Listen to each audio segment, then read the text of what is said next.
Brother LeBron says, I'd like to know the details how Bitcoin tends to be haram according to a point of view, despite the fact that cryptocurrency might probably be accepted as a legal tender and a medium of exchange. The issue of Bitcoin is a recent one, which means that it is not found or discussed by scholars in the past. And unfortunately, with such new events evolving, some of them are, to some, crystal clear, and some, to others, may require the collaboration of scholars, economists, and people involved in such issues to deliberate and to come up with a conclusion. Basically speaking, Bitcoin is something that is recent and new. And there are a lot of serious concerns when it comes to dealing with it. Whether it is from the origin, where it came from, whether from the aspect of sustainability and security. It is known that it was founded in 2007, 2008 by someone that is unknown.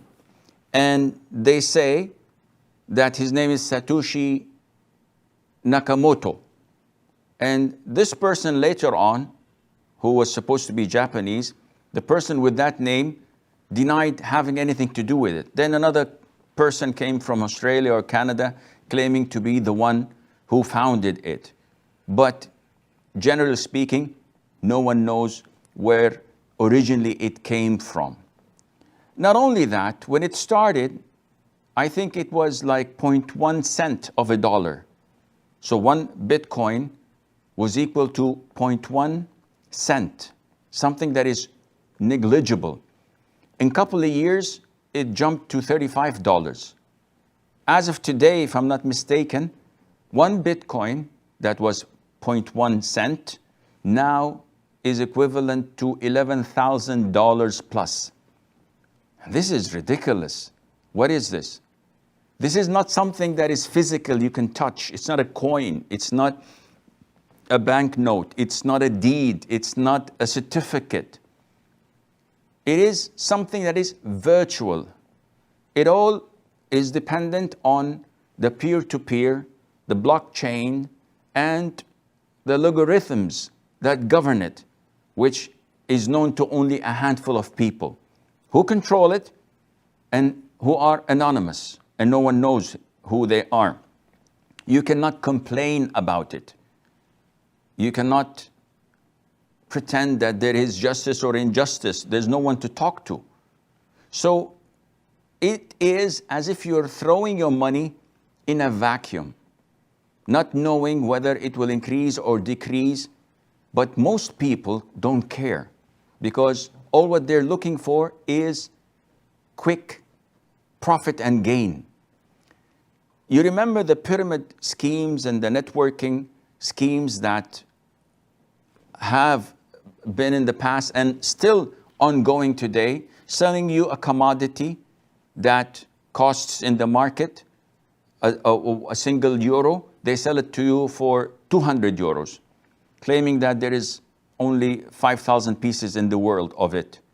And then after you pay that huge amount of money, you qualify to market it to others, and you will get a percentage whenever someone enlists in the same Ponzi scheme. It is all bogus. It is all a hoax, and they consume people's money through that. Man by nature likes quick profit. If someone with a long beard comes to me and says, Sheikh, give me money and I invest it for you and I'll give you revenue that is beyond imagination and you will sustain a happy life, I will trust him. Not because of his beard, but because of the gain and the quick profit that I may make out of it. Bitcoin is something like this. And there are, I think, a lot of similar virtual currencies. They're virtual. You cannot touch them. And Ethereum and so many, 60, some may make them up to 100. And they are on the rise. And it's not logical, the fluctuation of the price. Now, is it a currency or a commodity? This is something we still have to look into, because it is not a currency. It's not backed by people. It's not backed by government. It's not backed by central banks or normal banks. So you cannot say it's a currency because no one deals with it except a handful of people. Country-wise, only I think Germany, Japan, maybe Austria allow it because there is benefit to them from it. Taxations, monitoring, etc. And the biggest loophole in it, that the price goes way up and it can also come way down. So it's like a bubble waiting to be inflated. And this is what will happen soon. Now, we all know that there is only a limit for the Bitcoins. That is 21 million of it. And once they reach the 21 million, what will happen? Also, we also know that it remains anonymous when you deal with it. So it's only a code that you're given. No one can trace it, which means that it's an open a gate for money laundering, drug money, haram money. You can just put it there and no one can trace you. And this is, subhanAllah, probably why all hackers, when they do cyber crimes and they demand a ransom, the ransom has to be paid in Bitcoin. So the Pirate of the Caribbeans, the Disney movie that was hacked, and they demanded ransom for it in Bitcoin. Also, any cyber attack, any virus attack or threat can threaten your wealth and can take this currency, so-called currency, down to the ground. So there is a lot of ambiguity. If I have dollars and you have euros, we would like to exchange. This is permissible in Islam with one condition, and that is that it has to be hand to hand. It has to be physical. I cannot say, okay, I accept this transaction, I'll give you the money after half an hour. This is haram. The transaction is void.